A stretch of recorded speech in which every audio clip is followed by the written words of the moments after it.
ನಾಪತ್ತೆಯಾಗಿದ್ದಂತ ಮಮತಾಜ್ ಅಲಿ ಮೃತದೇಹ ಪತ್ತೆಯಾಗಿದೆ. Big breaking news ಬರ್ತಾ ಇದೆ. ಮಂಗಳೂರಿನಲ್ಲಿ ಬಹುದೊಡ್ಡ ಘಟನೆ ನಡೆದಿತ್ತು. ನಾಪತ್ತೆಯಾಗಿದ್ದಂತ ಮಮತಾಜ್ ಅಲಿ ಮೃತದೇಹ ಈಗ ಪತ್ತೆಯಾಗಿದೆ. ಕೂಳೂರು ಸೇತುವೆ ಬಳಿ ಮಮತಾಜ್ ಶವ ಈಗ ಪತ್ತೆಯಾಗಿರೋ ಬಗ್ಗೆ ಮಾಹಿತಿ ಲಭ್ಯವಾಗ್ತಾ ಇದೆ. ಇನ್ನಷ್ಟು ಅಪ್ಡೇಟ್ಸ್ಗಳು ಬರ್ತಾ ಇದೆ. ಪೃಥ್ವಿರಾಜ್ ನೇರ ಸಂಪರ್ಕದಲ್ಲಿ ಜಾಯ್ನ್. ಪೃಥ್ವಿ, ಈ ಒಂದು ಪ್ರಕರಣ ಸಹಜವಾಗಿ ಸಾಕಷ್ಟು ಆತಂಕ, ಪ್ರಶ್ನೆ ಎಲ್ಲವನ್ನೂ ಕೂಡ ಮೂಡಿಸಿದೆ. ಒಂದ್ ಕಡೆಗೆ ಸಾವಿಗೆ ಏನು ಕಾರಣ ಅನ್ನುವಂಥ ತನಿಖೆ ನಡೀತಾ ಇದೆ. ಇದರ ಜೊತೆಗೆ ಮಮತಾಜ್ ಅವರು ಶವವಾಗಿ ಪತ್ತೆಯಾಗಿದ್ದಾರೆ. ಈಗಾಗಲೇ ಪೊಲೀಸರು ಹೇಳ್ತಾ ಇರುವಂಥದ್ದು ಮಾಹಿತಿ ಏನು ಸಿಗ್ತಾ ಇದೆ. ಜೊತೆಗೆ ಈ ಒಂದು ಸಾವಿಗೆ ಸಂಬಂಧಪಟ್ಟಂತೆ ಕಾರಣಗಳೇನಾದ್ರು ಪತ್ತೆ ಆಗ್ತಾ ಇವೆಯಾ? ಖಂಡಿತ ಪ್ರಮೋದ್, ನಿನ್ನೆ ಏನು ಬೆಳಗ್ಗೆ 3 ಗಂಟೆಗೆ ನಾಪತ್ತೆಯಾದರೂ ಸುಮಾರು 5 ಗಂಟೆ ಸುಮಾರಿಗೆ ಇಲ್ಲಿಂದ ಹಾರಿದ್ರು ಅನ್ನೋ ಮಾಹಿತಿ ಇತ್ತು. ಈಗ ಅವರ ಮೃತದೇಹ ಅಂದರೆ 28 ಗಂಟೆಗಳ ಬಳಿಕ ಈಗ ಮೃತದೇಹ ಪತ್ತೆಯಾಗಿರುವಂಥದ್ದು. ಸತತ 28 ಗಂಟೆಗಳ ಕಾರ್ಯಾಚರಣೆ ಬಳಿಕ ಈಗ ಪತ್ತೆಯಾಗಿರುವಂಥದ್ದು. ಇಲ್ಲಿ ನೋಡ್ಬೋದಾಗಿದೆ, ನಾನು ಕೂಳೂರು ಬ್ರಿಡ್ಜ್ ಏನಿದೆ ಆ ಬ್ರಿಡ್ಜ್ನ ಕೆಳಗಡೆ ಇದ್ದೀನಿ. ಈ ಒಂದು ಬ್ರಿಡ್ಜ್ ಏನಿದೆ ಇದರ ಆ ಕೆಳಭಾಗದಲ್ಲಿ ನಾವೇನು ತೋರಿಸ್ತಾ ಇದ್ದೀವಿ, ಸೊ ಇಲ್ಲೇ ಅವರ ಮೃತದೇಹ ಪತ್ತೆಯಾಗಿದ್ದಂಥದ್ದು. ಅಂದರೆ ಇದು ಏನು ಮಂಗಳೂರಿನ ಉಡುಪಿ ಕಡೆಗೆ ಹೋಗುವಂಥ ಬ್ರಿಡ್ಜ್. ಇವರು ಈ ಬ್ರಿಡ್ಜ್ ಮೇಲಿಂದ ಬಿದ್ದಿರಲಿಲ್ಲ. ಆ ಪಕ್ಕದಲ್ಲೇನು ಒಂದು ಬ್ರಿಡ್ಜ್ ಕಾಣ್ತಾ ಇದೆ. ಸೊ ಆ ಒಂದು ಪಕ್ಕದಲ್ಲಿ ಇರುವಂತಹ ಬ್ರಿಡ್ಜ್, ಇದೇ ಬ್ರಿಡ್ಜ್ನಲ್ಲಿ ಈ ಬ್ರಿಡ್ಜ್ನಿಂದ ಕೆಳಗೆ ಬೀಳ್ತಾರೆ. ಸೊ ನಿನ್ನೆ 5 ಗಂಟೆ ಸುಮಾರಿಗೆ ಈ ಒಂದು ಬ್ರಿಡ್ಜ್ ಮೇಲಿಂದ ಬಿದ್ದಂಥವರು. ಸೊ ಅಲ್ಲಿ ಬಿದ್ದ ತಕ್ಷಣ ಅಂದರೆ ಈ ಕಡೆಗೆ ಹರಿವು, ಈ ಫಲ್ಗುಣಿ ನದಿ ನೀರು ಈ ಭಾಗಕ್ಕೆ ಹರಿಯುತ್ತೆ. ಸೊ ಈ ಪಕ್ಕದ ಈ ಬ್ರಿಡ್ಜ್ವರೆಗೂ ಅವರು ಆ ಮೃತದೇಹ ಬಂದಿದೆ. ಇಲ್ಲಿಗೆ ಬಂದು ಆ ಒಂದು ಬ್ರಿಡ್ಜ್ನ ಪಿಲ್ಲರ್ ಏನಿದೆ ಪಕ್ಕದಲ್ಲಿ ಹೊಸದಾಗಿ ಕನ್ಸ್ಟ್ರಕ್ಷನ್ ಮಾಡ್ತಾ ಇರುವಂಥ ಬ್ರಿಡ್ಜ್ ಕೆಳಗಡೆ ಭಾಗ ಏನಿದೆ, ಸೊ ಅಲ್ಲಿ ಆ ಒಂದು ಮೃತದೇಹ ಇತ್ತು. ಅದು ಇವತ್ತು ತೇಲ್ಕೊಂಡು ಬಂದಿರುವಂಥದ್ದು. ಸತತ ಸಾಕಷ್ಟು ಜನರ ಕಾರ್ಯಾಚರಣೆಯ ಬಳಿಕ ಈಗ ತಣ್ಣೀರು ಬಾವಿ ಮುಳುಗು ತಜ್ಞರ ತಂಡ ಅದನ್ನು ಹೊರತೆಗೆಯುವಲ್ಲಿ ಯಶಸ್ವಿಯಾಗಿರುವಂಥದ್ದು. ಸದ್ಯಕ್ಕೆ ಆತಂಕಕಾರಿ ಬೆಳವಣಿಗೆ. ಏಕೆಂತೇಳಿದರೆ ನಿನ್ನೆಯಿಂದ ಮಿಸ್ಸಿಂಗ್ ಆಗಿದ್ರು, ಅವರ ಕಾರ್ ಅಪಘಾತ ಆದ ಸ್ಥಿತಿಯಲ್ಲಿ ಪತ್ತೆಯಾಗಿತ್ತು. ಅದರಾದ ಬಳಿಕ ಅವ್ರು ಎಲ್ಲಿ ಹೋಗಿದ್ರು ಅನ್ನೋದು ಗೊತ್ತಾಗಿರಲಿಲ್ಲ ಅಂತ ಹೇಳಿ ಶಂಕೆ ಮೇರೆಗೆ ಇಲ್ಲಿ ಹುಡುಕಾಡಲಾಗ್ತಾ ಇತ್ತು. ಆದರೆ ಮೊಯ್ದೀನ್ ಬಾವ್ ಅವರು ಹೇಳುವಂತೆ ಅವರು ಇಲ್ಲಿಗೆ ಬಿದ್ದಿದ್ದಾರೆ ಅಂತ ಹೇಳಿ ಅವರು ಖಂಡಿತವಾಗಿ ಹೇಳಿದರು. ಸೊ ಆ ನಿಟ್ಟಿನಲ್ಲಿ ಇಲ್ಲಿ ಕಾರ್ಯಾಚರಣೆ ನಡೀತಾ ಇತ್ತು. ಅದೇ ರೀತಿ ಈಗ ಮೃತದೇಹ ಪತ್ತೆಯಾಗಿರುವಂಥದ್ದು. ಒಂದು ಕಡೆ ಈಗ ಮೃತದೇಹ ಪತ್ತೆಯಾಗಿದೆ, ಇದರ ಮರಣೋತ್ತರ ಪರೀಕ್ಷೆಗೆ ಅದನ್ನು ತೆಗೆದುಕೊಂಡು ಹೋಗಲಾಗ್ತಾ ಇದೆ. ಮತ್ತು ಅದಾದ ಬಳಿಕ ಅವರ ಅಂತ್ಯಕ್ರಿಯೆ ಕೂಡ ನಡೀತಾ ಇದೆ. ಅದು ಒಂದು ಕಡೆ ಆದರೆ, ಇನ್ನೊಂದು ಕಡೆ ಈ ಒಂದು ಘಟನೆಗೆ ಕಾರಣ ಏನು ಅಂತ ಪೊಲೀಸರು ತನಿಖೆಯನ್ನು ಮಾಡ್ತಾ ಇರುವಂತದ್ದು. ಪ್ರಮೋದ್, ಪೃಥ್ವಿ, ಇದು ಆತ್ಮಹತ್ಯೆಯೋ ಅಥವಾ ಸಾವೋ ಅಥವಾ ಕೊಲೆಯೋ, ಇದ್ರ ಬಗ್ಗೆ ಸಾಕಷ್ಟು ಪ್ರಶ್ನೆ ಇದೆ. ಇನ್ಫ್ಯಾಕ್ಟ್ ಆತ್ಮಹತ್ಯೆನ, ಕೊಲೆನ, ಅದಕ್ಕೆ ಬೇರೆ ಏನಾದ್ರು ಕಾರಣ ಇದೆಯಾ? ಈಗ 6 ಜನರ ವಿರುದ್ಧ FIR ದಾಖಲಾಗಿದೆ ಅನ್ನುವಂಥ ಮಾಹಿತಿ ಕೂಡ ಲಭ್ಯವಾಗ್ತಾ ಇದೆ. ಪ್ರಾಥಮಿಕ ಮಾಹಿತಿ ಏನು ಸಿಗ್ತಾ ಇದೆ ಪೊಲೀಸ್ ಮೂಲಗಳಿಂದ ಈ ವಿಚಾರಕ್ಕೆ? ಖಂಡಿತ ಪ್ರಮೋದ್, ಇದು ಮೇಲ್ನೋಟಕ್ಕೆ ಆತ್ಮಹತ್ಯೆ ಅಂತಲೇ ಕಂಡು ಬರ್ತಾ ಇದೆ. ಯಾಕೆ ಅಂತ ಹೇಳಿದರೆ, ಓರ್ವ ಪ್ರತ್ಯಕ್ಷದರ್ಶಿ ಕ್ಯಾಬ್ನವನು ಏರ್ಪೋರ್ಟ್ಗೆ ಹೋಗ್ತಾ ಇದ್ದುವಂಥ ಕ್ಯಾಬ್ ಚಾಲಕ ಅವ್ರನ್ನ ಈ ಸೇತುವೆ ಮೇಲೆ ನೆನ್ನೆ ನೋಡಿದ್ದಾನೆ. ಆತ ಐ ವಿಟ್ನೆಸ್ ಆಗಿದ್ದಾನೆ. ಸೊ ಅವರು ಒಂದು ಬ್ರಿಡ್ಜ್ ಮೇಲೆ ನಿಂತಿದ್ದನ್ನು ಆತ ನೋಡಿದ್ದಾನೆ. ಅವರು ಒಬ್ಬರೇ ಇದ್ದರು ಅಂತ ಹೇಳಿರುವಂಥದ್ದು. ಮತ್ತು ಇವರು ವಾಯ್ಸ್ ಮೆಸೇಜ್ನಲ್ಲಿ ಡೆತ್ ನೋಟ್ ಟೈಪಲ್ಲಿ ವಾಯ್ಸ್ ಮೆಸೇಜನ್ನು ಕೂಡ ಕಳಿಸಿರೋದ್ರಿಂದ ಇದು ಮೇಲ್ನೋಟಕ್ಕೆ ಇದು ಆತ್ಮಹತ್ಯೆ ಆಗಿರುವಂಥದ್ದು. ಸೊ ಆತ್ಮಹತ್ಯೆಗೆ ಪ್ರಚೋದನೆ ಮಾಡಿದ್ದಾರೆ ಅನ್ನೋ ನಿಟ್ಟಿನಲ್ಲಿ ಓರ್ವ ಮಹಿಳೆ ಸೇರಿದಂತೆ 6 ಜನರ ಮೇಲೆ ಕಾವೂರು ಪೊಲೀಸ್ ಠಾಣೆಯಲ್ಲಿ FIR ದಾಖಲಾಗಿರುವಂಥದ್ದು. ಮಹಿಳೆ ಬ್ಲಾಕ್ ಮೇಲ್ ಅನ್ನು ಮಾಡ್ತಾಯಿದ್ರು. ಇವರ ವಿಡಿಯೋವನ್ನು ಇಟ್ಕೊಂಡು ಈ 6 ಜನರು, ಅಬ್ದುಲ್ ಸತ್ತಾರ್ ಸೇರಿದಂತೆ ಈ ರೆಹಮತ್ ಮಹಿಳೆ ಏನಿದ್ದಾರೆ, ಸೊ ಎಲ್ಲರೂ ಕೂಡ ಬ್ಲಾಕ್ ಮೇಲ್ ಅನ್ನು ಮಾಡ್ತಾ ಇದ್ರು. ಇವರಿಂದ 50 ಲಕ್ಷ ಮತ್ತು ಇನ್ನೊಂದು ಸರಿ 12 ಲಕ್ಷ, ಒಟ್ಟು 75 ಲಕ್ಷ ಹಣವನ್ನು ತೆಗೆದುಕೊಂಡಿದ್ರು. ಇನ್ನೂ ಕೂಡ 25 ಲಕ್ಷಕ್ಕೆ ಹಣಕ್ಕೆ ಬೇಡಿಕೆಯನ್ನು ಕೂಡ ಇಟ್ಟಿದ್ರು ಅನ್ನೋ ದೂರನ್ನು ಅಲ್ಲಿ ಕೊಡಲಾಗಿರುವಂಥದ್ದು. ಮತ್ತು ಈ ಒಂದು ಮಹಿಳೆ ಮದುವೆ ಆಗಬೇಕು ಅಂತ ಕೂಡ ಇವರಿಗೆ ಒತ್ತಾಯ ಮಾಡ್ತಾ ಇದ್ರು. ಇದು ಫ್ಯಾಮಿಲಿಯೆಲ್ಲ ಗೊತ್ತಾಗಿ ಆ ಫ್ಯಾಮಿಲಿಯಲ್ಲೂ ಕೂಡ ಸಾಕಷ್ಟು ಕಿರಿಕಿರಿ ಆಗಿತ್ತು ಅನ್ನೋ ಮಾಹಿತಿ ಕೂಡ ಸಿಕ್ಕಿರುವಂಥದ್ದು. ಸದ್ಯಕ್ಕೆ ಮೊಯ್ದೀನ್ ಬಾವ ಅವರು ಹೇಳುವ ರೀತಿಯಲ್ಲಿ ಈ 6 ಜನರೇ ಷಡ್ಯಂತ್ರ ಮಾಡಿ ಈ ರೀತಿ ಸಾವನ್ನ ಮಾಡಲಿಕ್ಕೆ, ಅಂದರೆ ಅವರು ಆತ್ಮಹತ್ಯೆ ಮಾಡ್ಕೊಳ್ಳಿಕ್ಕೆ ಪ್ರಚೋದನೆಯನ್ನು ಕೊಟ್ಟಿದ್ದಾರೆ ಅಂತ ಹೇಳಿ ಈಗ ಅವರು ಹೇಳಿರುವಂಥದ್ದು. ಸೊ ಈ ನಿಟ್ಟಿನಲ್ಲಿ ಇವಾಗ FIR ದಾಖಲಾಗಿದೆ. ಪೊಲೀಸರು ತನಿಖೆಯನ್ನು ಕೂಡ ಮಾಡ್ತಾ ಇದ್ದಾರೆ.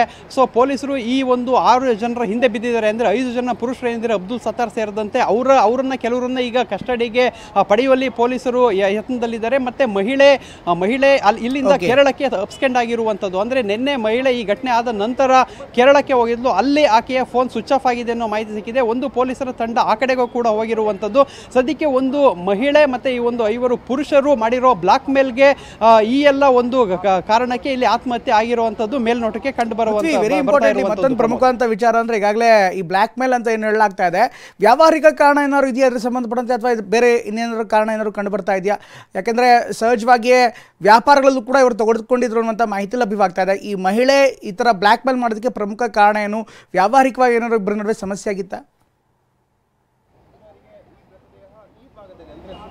ಪ್ರಮೋದ್ ಇವರು ಹೇಳಿ ಕೇಳಿ ಮಾಜಿ ಶಾಸಕ ಮೊಹಿದ್ದೀನ್ ಬಾವರ ಸಹೋದರ, ಇವರ ಇನ್ನೊಬ್ಬರು ಸಹೋದರ ಮಾಜಿ MLC BM ಫಾರೂಕ್ ಅವರು ಇರ್ತಾರೆ. ಸೊ ಇದೊಂದು ಶ್ರೀಮಂತ ಕುಟುಂಬ ಆಗಿರುತ್ತೆ. ಸೊ ರಾಜಕೀಯ ಹಿನ್ನೆಲೆ ಉಳ್ಳುವಂಥವ್ರು. ಮತ್ತೆ ಏನು ಮುಮ್ತಾಜ್ ಅಲಿಗೆ ಸಾಕಷ್ಟು ಬಿಸ್ನೆಸ್ ಇರುತ್ತೆ, ಫಿಶ್ ಮಿಲ್ ಸೇರಿದಂತೆ ಶಿಕ್ಷಣ ಸಂಸ್ಥೆ ಸೇರಿದಂತೆ ಸಾಕಷ್ಟು ಬಿಸ್ನೆಸ್ ಇರುತ್ತೆ.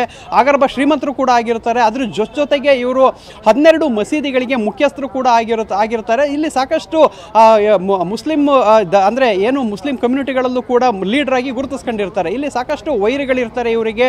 ಇವರ FIR ನಲ್ಲಿ ಹೇಳಿರುವಂತೆ ಇವರ ಏಳಿಗೆಯನ್ನು ಸಹಿಸಲಾಗದೆ ಅಬ್ದುಲ್ ಸತ್ತಾರ್ ಎಂಬುವನು ಇವರ ವಿರುದ್ಧ ಷಡ್ಯಂತ್ರವನ್ನು ಮಾಡಿದ್ದ. ಸೊ ಆ ಒಂದು ಮಹಿಳೆ ಏನಿದೆ ರೆಹಮತ್ ಮಹಿಳೆ, ಆಕೆಯನ್ನು ಮುಂದಿಟ್ಟು ಕೆಲವೊಂದು ವಿಡಿಯೋಗಳನ್ನು ಇಟ್ಕೊಂಡು ಬ್ಲಾಕ್ ಮೇಲ್ ಅನ್ನ ಮಾಡಿದ್ರು. ಸೊ ಇವರ ವರ್ಚಸ್ಸನ್ನು ಕುಂದಿಸಬೇಕು ಮತ್ತೆ ಮಸೀದಿಯ ಹಿಡಿತಗಳೇನಿದೆ ಆ ಹಿಡಿತದಿಂದ ಇವರನ್ನ ಬಿಡಿಸಬೇಕು ಅನ್ನೋ ನಿಟ್ಟಿನಲ್ಲಿ ಇವರು ಹುನ್ನಾರವನ್ನ ಮಾಡಿದ್ರು.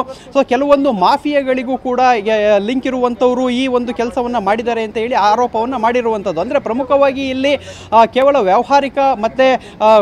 ವ್ಯಾವಹಾರಿಕವಾಗಿ ಮಾತ್ರ ಅಲ್ಲೇ ವೈಯಕ್ತಿಕವಾಗಿ ಕೆಲವೊಂದು ಘರ್ಷಣೆಗಳಿತ್ತು. ಯಾಕೆ ಅಂತ ಹೇಳಿದ್ರೆ ಏನು ಆ ಮಹಿಳೆ ಕೆಲವೊಂದು ವಿಡಿಯೋಗಳನ್ನ ಕೂಡ ಇಟ್ಕೊಂಡು ಬ್ಲಾಕ್ ಮೇಲ್ ಅನ್ನ ಮಾಡ್ತಾ ಇದ್ಲು ಅಂತ ಹೇಳಲಾಗ್ತಾ ಇದೆ. ಆದ್ರೆ ಇವರ ಮನೆಯವರಿಗೂ ಕೂಡ ಗೊತ್ತಾಗಿತ್ತು, ಅಲ್ಲೂ ಕೂಡ ಕಿರಿಕಿರಿಯಾಗಿತ್ತು. ಸಮಾಜದಲ್ಲಿ ಇವರ ಘನತೆಯನ್ನ ಕುಗ್ಗಿಸುವ ನಿಟ್ಟಿನಲ್ಲಿ ಪ್ರಯತ್ನ ಪಡ್ತಾ ಇದ್ರು ಅಂತ ಹೇಳಿ ಆ ದೂರಿನಲ್ಲಿ ಉಲ್ಲೇಖವಾಗಿರುವಂತದ್ದು. ಒಟ್ಟಾರೆ ಕಾವೂರು ಪೊಲೀಸರು ಈ ಪ್ರಕರಣವನ್ನು ದಾಖಲಿಸಿಕೊಂಡಿದ್ದಾರೆ. ವಿಶೇಷವಾದ ಪೊಲೀಸ್ ತಂಡ ಈಗ ಆ ಪ್ರಕರಣವನ್ನು ಭೇದಿಸಬೇಕಾಗಿದೆ. ಪ್ರಮೋದ್, ನಿನ್ನೆ ಒಂದು 8 ಗಂಟೆಯಿಂದ ಕಾರ್ಯಾಚರಣೆ ಮಾಡ್ತಾ ಇದ್ದೇವೆ ನಾವು. ಇವತ್ತು ಬಾಡಿ ಟ್ರೆಶ್ ಆಯಿತು, ರಾತ್ರಿ ಕೂಡ ಮಾಡಿದ್ದೇವೆ. ಮತ್ತು ಅಲ್ಲಿ ಬ್ರಿಡ್ಜಿ ಲಾಸ್ಟ್ ಇಲ್ಲುಂಟಲ್ಲ ಸೆಕೆಂಡ್ ಬ್ರಿಡ್ಜಿಯ ತುದಿ ಸೈಡಲ್ಲಿ ಸ್ವಲ್ಪ ಇದು ಬಾಡಿ ಟ್ರೆಸ್ ಆಯಿತು. ಅಲ್ಲಿ ಅವರಿಗೆ ಬರುವಾಗ ಸ್ವಲ್ಪ ಬಾಡಿದು ತಲೆ ಕಾಣಿಸ್ತಾ ಇತ್ತು. ಮತ್ತು ಹೋಗಿ ನಾವು ಇದು ಮಾಡಿ ಬಾಡಿ ಕೊಟ್ಟೆವು. ನೀರು ಒಳಗಿತ್ತ ಹೀಗೆ ಹೊರಗೆ ಫ್ಲೋಟ್ ಆಗ್ತಿತ್ತು, ಸ್ವಲ್ಪ ಫ್ಲೋಟಿಂಗ್ ಮೇಲೆ ಸ್ವಲ್ಪ ಬರ್ತಾ ಇತ್ತು, ಸ್ವಲ್ಪ ತಲೆಯ ಭಾಗ ಸ್ವಲ್ಪ ಕಾಣ್ತಾ ಇತ್ತು. ಅಲ್ಲ ಒಂದು 24 ಗಂಟೆಯಿಂದ ಬಾಡಿ ಮೇಲೆ ಬರಲಿಲ್ಲ. ಅದಕ್ಕೆ ಕಾರಣ ಅಂದರೆ ನೀರು ಅಡಿಯಲ್ಲಿ ಒಂದು 4 ಫೀಟು ಒಂದು ಕೋಲ್ಡ್ ನೀರಿತ್ತು. ಅದು ಒಂದು ಟೈಮಿಂಗ್ ಆಗ್ತದೆ ಸರ್. ಒಂದು 4 ಗಂಟೆ 5 ಗಂಟೆ 24 hours ಆದ ಮೇಲೆ ಅಷ್ಟು ತಾಗ್ತದೆ, ಮತ್ತೆ ಡಿಕಂಪರ್ಸ್ ಆಗ್ತದೆ. ಎಷ್ಟು ಮಂದಿ ಟೀಮ್ ನಮ್ಮ ಟೀಮಲ್ಲಿ 4 ಮಂದಿ ಸರ್. ಕೆಳಗಡೆ ಸಿಕ್ಕಾಕೊಂಡಿತ್ತು ನಿನ್ನೆ ಬಾಡಿ ಇಲ್ಲ ಹೇಗೆ? ಇಲ್ಲ ಸರ್, ಅದು ಅಲ್ಲಿ ಹಾಲನೇ ಒಂಥರ ಇತ್ತು, ಅದು ಹೇಳಲಿಕ್ಕೆ ಇಲ್ಲ.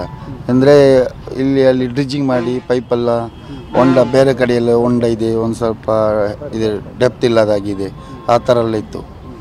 ಕಲ್ಲು ಬಂಡೆ ಎಲ್ಲ ತುಂಬ ಇತ್ತು. ಒಂದು ಒಳ್ಳೆಯ ವ್ಯಕ್ತಿ ಅಂತೇಳಿ ನಿಮ್ಮ ಪತ್ರಕರ್ತರು ಹೇಳುವಂಥ ಮಾತನ್ನು ನೀವು ಹೇಳ್ತಾ ಇದ್ದೀರಾ. ಅವರು ರಾಜಕೀಯ ರಹಿತವಾಗಿ ಜನರ ಸೇವೆಯನ್ನು ಮಾಡಿಕೊಂಡು ಮೈ ಸಿಸ್ಟರ್ ಅಂತ ಹೇಳುವಂಥ ಒಂದು ಸಂಸ್ಥೆಯನ್ನು ಅದರ ಅಧ್ಯಕ್ಷರಾಗಿದ್ದುಕೊಂಡು ಸಾಧಾರಣ ಒಂದು ಅವರ ಅವಧಿಯಲ್ಲಿ ಎಲ್ಲರ ಹತ್ರ ಕಾಡಿಬೇಡಿ ಒಂದು 600 ಬಡ ಹೆಣ್ಮಕ್ಳ ಮದುವೆ ಮಾಡಿಸುವಂಥದ್ದು, ಇಲ್ಲಿ ಹೆಣ್ಣುಮಕ್ಕಳ ಶಿಕ್ಷಣಕ್ಕೆ ಇದು ಮಾಡಿಕೊಂಡು ಅದನ್ನು ಆ ವ್ಯವಸ್ಥೆಯನ್ನು ಮಾಡಿಕೊಂಡು ಪ್ರತಿಷ್ಠಿತ ಸಾಮಾಜಿಕವಾಗಿ ಮತ್ತು ಎಲ್ಲರೊಟ್ಟಿಗೆ ಸೇರಿಕೊಂಡು ಸೌಹಾರ್ದತೆಯಲ್ಲೂ ಬಹಳಷ್ಟು ಪ್ರಮುಖವಾದಂಥ ವ್ಯಕ್ತಿ. ಒಂದೇ ಒಂದು ಜನರಿಗೆ ಇವರ ಆ ಏಳಿಗೆಯನ್ನು ಸಹಿಸಲಾಗದೆ ಕೆಲವು ಶಕ್ತಿಗಳು ಅವರ ಪ್ರತಿಷ್ಠೆಗೆ ದಾಡಬೇಕು ಅಂತೇಳಿ ಬ್ಲ್ಯಾಕ್ ಮೇಲ್ ಮಾಡುವಂಥ ಕೆಲಸ ಮಾಡಿದ್ದಾರೆ. ಅವರಿಗೆ ಪೊಲೀಸ್ನವರು ಈ ತನಿಖೆಯನ್ನು ಆದಷ್ಟು ಮಾಡಿಕೊಂಡು ಆರೋಪಿಗಳನ್ನು ಆದಷ್ಟು ಬಂಧಿಸಿ ಅವರಿಗೆ ಅತಿ ಹೆಚ್ಚಿನ ಶಿಕ್ಷೆ ಆಗಬೇಕು ಅಂತ ಹೇಳುವಂಥದ್ದೇ ನನ್ನ ಗಲ್ಲು ಶಿಕ್ಷೆ ಅಂತ ಒಂದು ವ್ಯವಸ್ಥೆಯನ್ನು ಮಾಡಿ ಇಂಥ ಒಂದು ಇದಕ್ಕೆ ಕಡಿವಾಣ ಹಾಕಬೇಕು ಅಂತೇಳಿ